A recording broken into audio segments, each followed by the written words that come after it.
नमस्कार साथियों, अस्सलाम वालेकुम। आप सभी लोगों का हमारे ऑनलाइन यूट्यूब चैनल पे बहुत बहुत स्वागत है। साथियों, आज मैं हिंदी सब्जेक्ट के साथ आप सभी लोगों के बीच हाजिर हुआ हूं और हिंदी सब्जेक्ट में अक्सर पूछा जाता है वाक्य शुद्धि। आप सभी लोग जान नहीं पाते हैं। इसके लिए बस थोड़ी सी जो है आवश्यक बातें हैं और थोड़ा सा नियम है। बस इन्हीं चीज़ों पर ध्यान रख लीजिए, आपका वाक्य शुद्धि बिल्कुल दूर। वो आवश्यक बातें कौन सी हैं और वो आवश्यक नियम कौन से हैं, बहुत ही ध्यान से देखिएगा। बहुत ही इंपॉर्टेंट क्लास है ये। अगर आज का क्लास आप समझ गए तो फिर वाक्य शुद्धि चाहे जिस प्रकार से पूछा जाएगा, चाहे जिस पेपर में पूछा जाएगा, यूपी पीसीएस स्तर तक आप कभी गलत नहीं करेंगे। आपके जूनियर भर्ती में भी हिंदी पूछा जाएगा। आप सभी लोगों ने सिलेबस देखा ही होगा, चाहे वो सुपर टेट हो, चाहे वो जूनियर का सुपर टेट हो, चाहे वो आरओ एआरओ हो और चाहे यूपी पीसीएस हो, ठीक है, और चाहे वनडे एग्जाम का कोई पेपर हो। लगभग हर पेपर में वाक्य शुद्धि के लिए पूछा जाता है। सामान्य हिंदी में हर पेपर में वाक्य शुद्धि के लिए आता है और आप लोग जान नहीं पाते हैं, गलत करके चले आते हैं। वाक्य शुद्धि के लिए थोड़ा सा बस ध्यान देने की जरूरत है। कुछ आवश्यक बातें हैं और कुछ थोड़ा सा नियम है। बस सिर्फ इन्हीं चीजों को अगर आप जान लें, ध्यान दे दें, अच्छे से ध्यान से क्लास देख लें। ज्यादा देर का नहीं है क्लास, मुश्किल से 20 मिनट का होगा। बहुत ही ध्यान से देखिएगा। जो कुछ आवश्यक बातें हैं और जो कुछ थोड़े बहुत नियम है मैं आपको बताऊंगा। उसके बाद आपका कभी भी वाक्य शुद्धि गलत ही नहीं होगा। तो आइए क्लास पे चलते हैं, ज्यादा बातें ना करते हुए। वाक्य शुद्धि आता है, आप लोग जानते भी होंगे। इसके कुछ आवश्यक इसके नियम हैं। देखिए कौन से नियम हैं।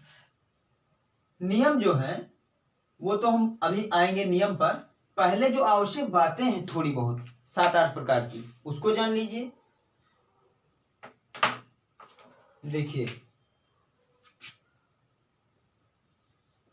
कभी भी आपको वाक्य शुद्धि करना हो, कभी भी आपको वाक्य शुद्धि करना हो तो इन आवश्यक बातों को ध्यान में रखिएगा। पहली बात क्या है कि एक वाक्य से केवल एक ही भाव प्रकट हो। ये आवश्यक बातें हैं। नियम पर हम आएंगे, नियम भी 7-8 जो भी हैं हम आपको सारा बताएंगे। अगर आप आज की क्लास ध्यान से देखें और अच्छे से समझ गए तो कभी भी वाक्य शुद्धि में, ये मैं आपसे वादा करता हूं और मेरा दावा भी है, कभी भी वाक्य शुद्धि में आपसे गलती नहीं हो सकती। तो पहला नियम क्या है, पहली बात क्या है आवश्यक बातों में कि एक वाक्य से केवल एक ही भाव प्रकट हो रहा हो। ठीक है, मतलब दो भाव प्रकट करने वाले बातों को अगर किसी वाक्य में लिखा गया है तो उस वाक्य को शुद्धि करने लायक है, वो वाक्य गलत है। शुद्धि करने के लिए आता है ना कि निम्न वाक्यों को शुद्ध कीजिए, तो आप जान नहीं पाते हैं, सोचते हैं यही शुद्ध है, लगा देते हैं वही और हो जाता है गलत। ठीक है, तो इन आवश्यक बातों को ध्यान दीजिएगा साथियों कि अगर कोई वाक्य लिखा है तो उस वाक्य से केवल एक ही भाव प्रकट हो। दो मतलब उसका ना निकलता हो, बस एक मतलब निकलता हो। पहली आवश्यक बात तो यह है कि एक वाक्य से केवल एक जो है भाव निकलता हो, केवल एक अर्थ निकलता हो। तो पहली बात यह हो गई कि एक वाक्य से केवल एक अर्थ निकलता हो। दूसरी बात क्या है, शब्दों का प्रयोग जब आप करें, शब्दों का प्रयोग करते समय व्याकरण नियम को भी ध्यान में रखा जाए। कुछ आवश्यक बातें हैं, उन आवश्यक बातों को मैं बता रहा हूं। नियम पर आएंगे तो आपका दिमाग खुल जाएगा, बिल्कुल देखते रहिए। शब्दों का प्रयोग करते समय व्याकरण संबंधी नियमों का पालन करना चाहिए।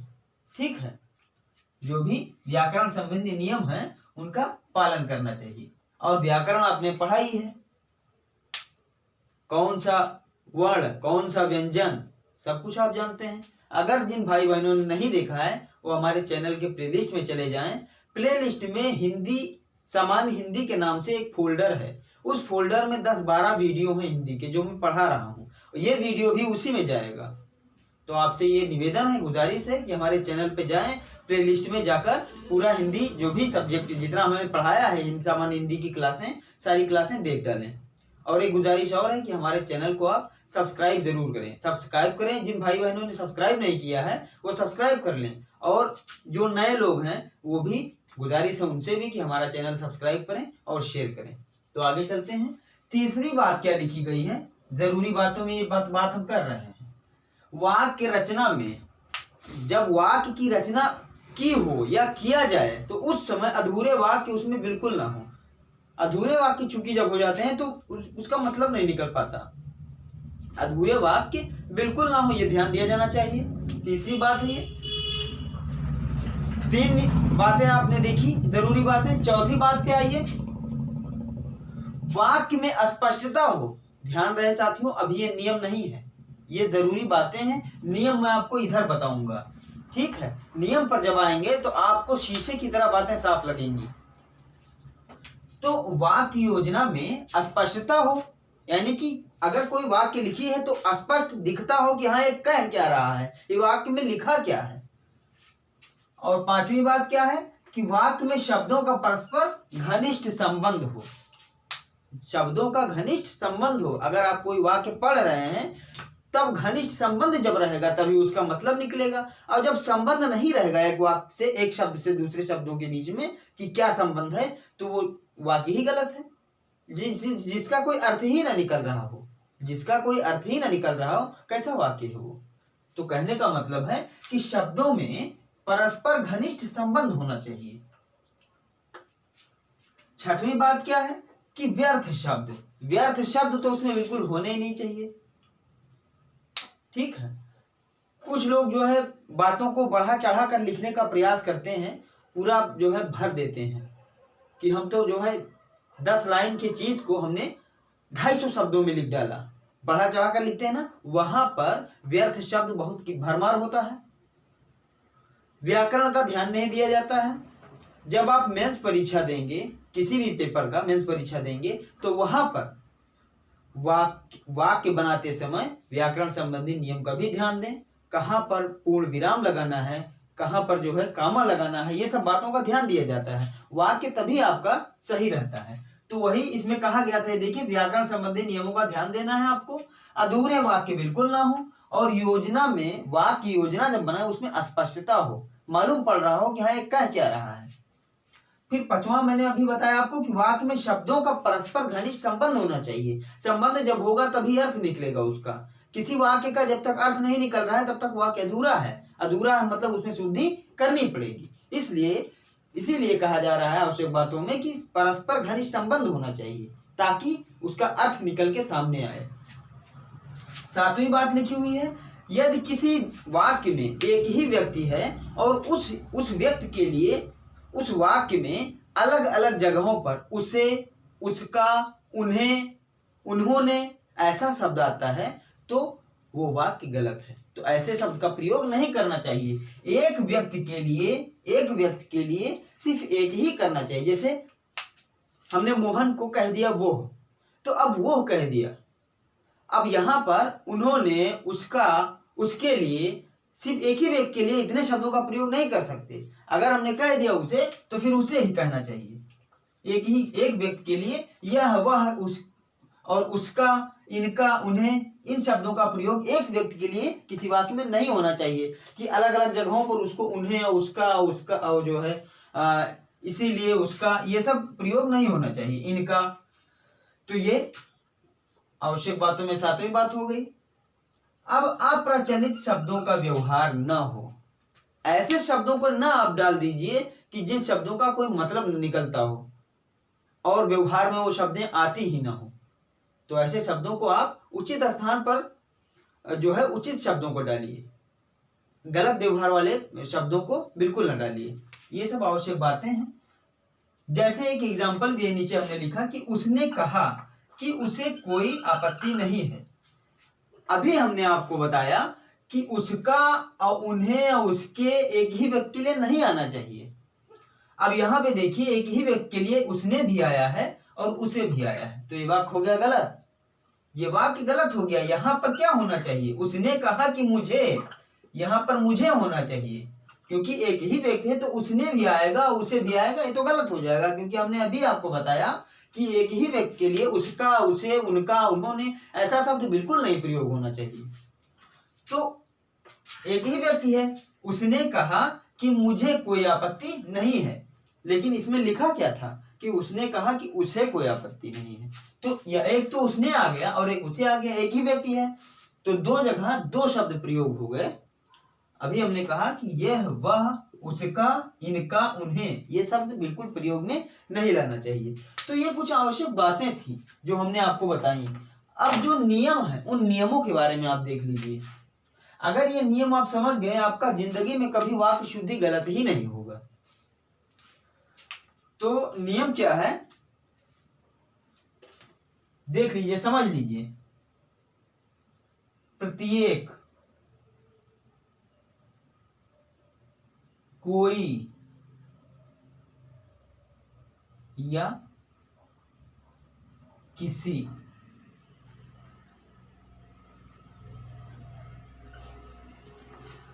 तीन चीजें हमने लिखी हैं, इन चीजों को ध्यान से जरा देखिए। प्रत्येक, कोई या किसी।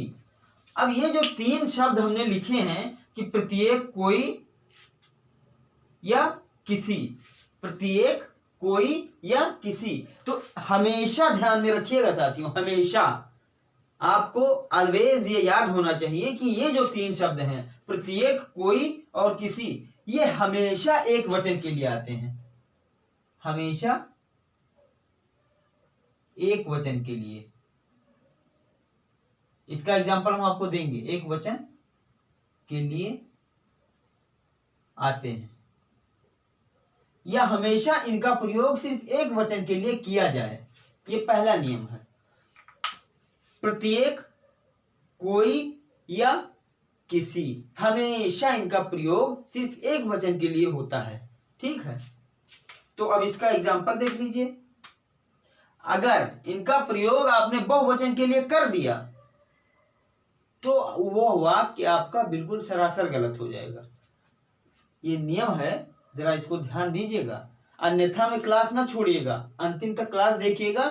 आपको ऐसा नियम मैं बताऊंगा आज कि कभी भी जिंदगी में वाक्य शुद्धि गलत नहीं करेंगे। लोग समझते होंगे, बहुत सारे लोग समझते हैं, मैं भी पहले समझता था कि वाक्य शुद्धि तो बड़ा आसान है। जब तक आप इन नियमों को नहीं जानेंगे तब तक आप वाक्य शुद्धि नहीं कर पाएंगे। आप प्रत्येक, जो ये प्रत्येक लिखा है ना, वो बहुवचन में लगा देते हैं, बहुवचन में लगा देते हैं, लिख देते हैं प्रत्येक बच्चों को मिला, प्रत्येक बच्चों को मिला, गलत हो गया, ये वाक्य ही गलत हो गया। हमने कहा प्रत्येक, कोई या किसी, ये तीनों शब्द हमेशा एक वचन में लगेंगे। इसका एग्जांपल देख लीजिए, इसका एग्जांपल हम आपको देंगे। एग्जांपल देखिए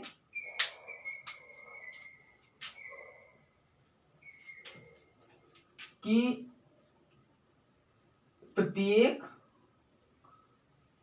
व्यक्ति ने मिठाई खाई, प्रत्येक व्यक्ति ने मिठाई खाई। अब यहां जो प्रत्येक का प्रयोग हुआ है वो एक व्यक्ति के लिए हुआ है, प्रत्येक का प्रयोग हुआ है एक व्यक्ति ने, एक व्यक्ति के लिए हुआ है। अगर हम यहीं पर लिख दूं कि प्रत्येक बच्चों ने मिठाई खाई, प्रत्येक बच्चों ने मिठाई खाई, तो वाक्य तुरंत गलत हो जाएगा, क्योंकि प्रत्येक हमेशा एक वचन के लिए आता है। तो ये हो गया प्रत्येक के लिए एक एग्जाम्पल। अब अगर हम कोई के लिए एक एग्जाम्पल बताएं, कोई के लिए, कोई के लिए भी एग्जाम्पल देख लीजिए। कोई के लिए एग्जाम्पल है कि मैंने अब तक कोई काम नहीं किया, मैंने अब तक कोई काम नहीं किया, ये कोई के लिए एग्जाम्पल हो गया। मैंने अब तक कोई काम नहीं किया, कोई मतलब कोई एक, हमेशा हमने बताया कोई या प्रत्येक या किसी, ये तीनों हमेशा एक वचन के लिए आएंगे। ये बात आप ध्यान में रखिएगा। फिर अगला नियम है दूसरा, बहुत ही जबरदस्त ये दूसरा वाला नियम है, बहुत ही जबरदस्त। यहाँ अगर इस नियम को, दूसरे वाले नियम को आप नहीं जानते हैं, तुरंत गलत करेंगे, तुरंत। देखिए, कोई या किसी के लिए कोई या किसी के साथ में कभी भी का प्रयोग ना करें, का प्रयोग ना करें। कोई या किसी के साथ, शब्द हम बता रहे हैं कि कोई या किसी के साथ भी का प्रयोग बिल्कुल ना करें, भी का प्रयोग आप बिल्कुल ना करें। जैसे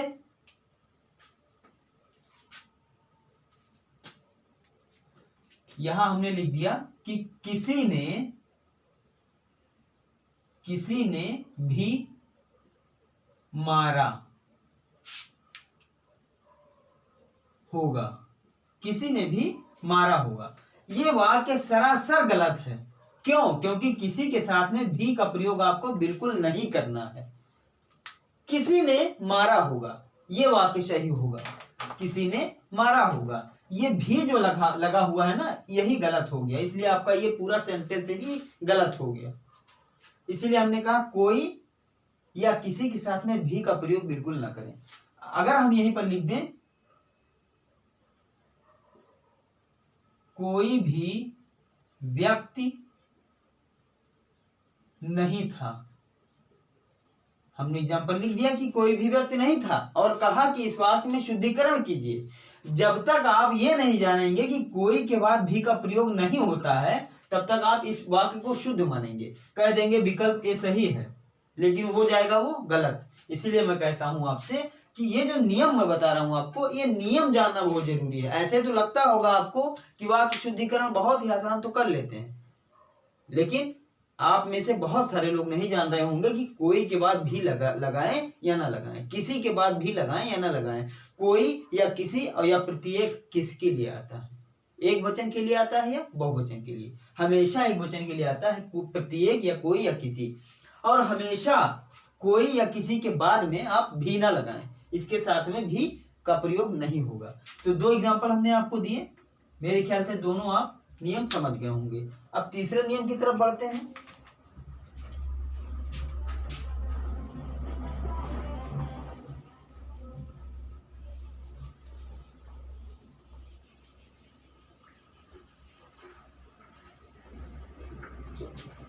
तीसरे नियम का देखते हैं कि क्या है। तो तीसरा नियम बताया गया है, देखते रहिए, बहुत ही ध्यान से देखिएगा, यह भी बहुत ही महत्वपूर्ण है। कहा गया है सब तथा लोग का प्रयोग। अब आप में से बहुत सारे लोग जानते होंगे कि सब और लोग, जानते होंगे बहुत सारे लोग कि सब और लोग हमेशा बहुवचन के लिए प्रयोग किया जाता है, हमेशा बहुवचन के लिए प्रयोग किया जाता है। लेकिन आप में से ये बिल्कुल मुश्किल से 4-6% जो हिंदी पढ़े होंगे उनकी बात मैं कर रहा हूं, जो नहीं पढ़े होंगे वो बिल्कुल नहीं जानते होंगे कि सब का प्रयोग एक वचन में भी किया जाता है और बहुवचन में भी किया जाता है। कैसे किया जाता है हम अभी बताएंगे। सब का प्रयोग एक वचन में भी किया जाता है और बहुवचन में किया जाता है, दोनों में किया जाता है। लेकिन लोग का प्रयोग केवल बहुवचन में होता है, बहुवचन में। लोग का प्रयोग हमेशा बहुवचन में होगा, जबकि सब का प्रयोग बहुवचन में भी होगा और एक वचन में भी होगा। एक वचन में कब होगा? जब किसी चीज का समुच्चय होगा, समुच्चय। जैसे एग्जांपल एक हम दे देते हैं, तुम्हारे सब कार्य, सब काम, तुम्हारे सब काम हो चुके, सब काम मतलब बहुत सारे काम हो गए ना इसमें। सब काम यानी कि बहुत सारे कामों का समुच्चय है, तो समुच्चय में ये एक वचन के साथ में प्रयोग होगा। इसीलिए हमने कहा कि सब जो है वो एक वचन में भी प्रयोग किया जाता है और बहुवचन में भी प्रयोग किया जाता है। तो समझते रहिए। तुम्हारे सब काम हो चुके। ठीक है, तुम्हारे सब काम हो चुके। अब हमने आपसे कहा कि एक वचन में भी प्रयोग होता है और बहुवचन में भी प्रयोग होता है। तो यहां हमने कहा कि जब तुम्हारे सब काम हो चुके, सब काम मतलब बहुत सारे कामों का समुच्चय। एक एग्जांपल और हम देते हैं, सारे लोग यानी सब लोग, सब लोग चले गए, चले गए। अब यहां आप कहेंगे यहां तो सब लोग बहुवचन हो गया। हाँ, बहुवचन हो गया। सब लोगों में बहुत सारे लोग आ गए, बहुवचन हो गया। सब लोग चले गए, तो यहां पर बहुवचन के रूप में प्रयोग हुआ है, लेकिन यहां पर सब काम, बहुत सारा काम हो चुका है, हो चुका है। तुम्हारे सब काम हो चुके हैं। बहुत सारे कामों का जब समुच्चय होता है तब भी सबका प्रयोग होता है, और बहुवचन में भी सबका प्रयोग होता है। लेकिन लोग जो है ये हमेशा बहुवचन के साथ में प्रयुक्त होता है, हमेशा। तो ये था तीसरा नियम, ये तीसरा नियम था। अब चलते हैं चौथे नियम की तरफ। चौथा नियम देख लीजिए साथियों। तो चौथा नियम देख लीजिए, उसके बाद ये चौथा नियम के बाद में हम जो और 4-5 नियम हैं इसके, वो हम अगले क्लास में बताएंगे। देखिए, एक चीज यहां हम बताना आपको भूल गए कि जो सब है वो संख्यावाचक भी बताता है, संख्या को भी बताता है। संख्यावाचक भी सब से आप निकाल सकते हैं निष्कर्ष, ये संख्यावाचक भी हो सकता है। ठीक है, तो हम चौथा बताने जा रहे थे आपको कि व्यक्तिवाचक संज्ञा, व्यक्तिवाचक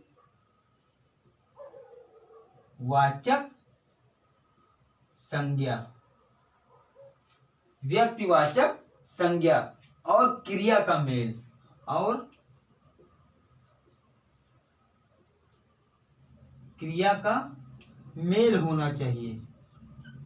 यहां पर व्यक्तिवाचक संज्ञा यानी कि व्यक्ति कैसा है, मेल है या फीमेल है, यानी पुरुष है या स्त्री है, उसके हिसाब से अंतिम में आपको आप करती है या करता है करें।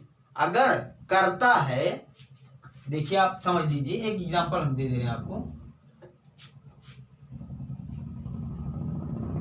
एग्जांपल हम आपको ये देंगे कि जैसे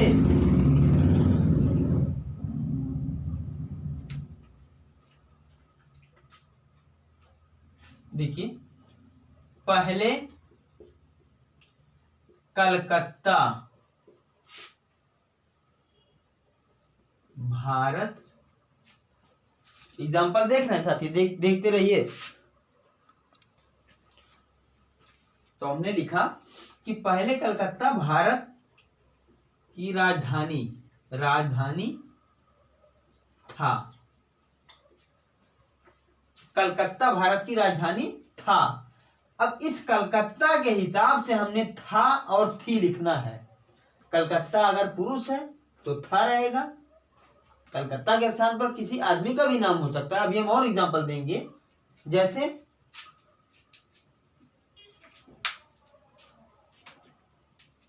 एक एग्जांपल और देख लीजिए, उसका ज्ञान उसकी पूजा है। तो उसका ज्ञान उसकी पूजा है। आप इस कर्ता के अनुसार सेंटेंस को बनाइए। एक एग्जांपल और देके हम आपको समझाएंगे। तीसरा एग्जांपल ये है कि काशी सदा भारतीय संस्कृति का केंद्र रही है। हमने लिखा काशी सदा भारतीय संस्कृति का केंद्र रही है। तो अब ये रही किसके लिए आया? इस काशी के लिए आया, क्योंकि कर्ता क्या है? स्त्रीलिंग है। काशी सदा भारतीय संस्कृति का केंद्र रहा है ऐसा नहीं कर सकते। क्यों? क्योंकि ये स्त्रीलिंग है। अगर ये पुरुष लिंग होता तो यहाँ रहा हो जाता। मैं आपको यही चीज समझाने में लगा हुआ था कि अगर कर्ता पुरुष में है, पुरुष लिंग है तो रहा होगा, अगर कर्ता स्त्रीलिंग है तो रही होगी। ठीक है। और उसका ज्ञान उसकी पूजा है, उसका ज्ञान उसकी, यहाँ सेंटेंस के हिसाब से आपको बैठाना है कि उसका ज्ञान उसका पूजा है। उसका ज्ञान उसका पूजा है कभी होता है? उसका ज्ञान उसकी पूजा है। पहला एग्जांपल था कि पहले कलकत्ता भारत की राजधानी था। कलकत्ता, यहां कर्ता क्या है? कलकत्ता के बारे में बात हो रही है ना, तो कलकत्ता भारत की राजधानी था। अब थी कर देते तो गलत हो जाता। यही चीज हमें समझना है कि व्यक्तिवाचक संज्ञा, कि व्यक्ति जो है या कर्ता जो है वो पुरुष वचन में है या स्त्री वचन में है। अगर पुरुष वचन में है तो सेंटेंस पुरुष वचन के हिसाब से बनेगा। अगर स्त्री वचन में है तो जो वाक्य बन रहा है वो स्त्री के हिसाब से बनेगा। ये आपको समझना है। तो ये था चौथा नियम। तो वाक्य शुद्धि के लिए हमने आपको 4 नियम बताए, अभी भी 5 नियम बताने बाकी हैं। तो जो बाकी बचे नियम हैं वो हम अगले क्लास में बताएंगे साथियों। तो बहुत बहुत धन्यवाद, बहुत बहुत शुक्रिया पूरी क्लास देखने के लिए। जो भी बचे हैं 4 नियम या 5 नियम वो हम अगले क्लास में जब आपको बता देंगे, तब फिर आप जिंदगी में कभी भी वाक्य शुद्धि करना कभी भूलेंगे नहीं। ठीक है। तो बहुत बहुत धन्यवाद, बहुत बहुत शुक्रिया।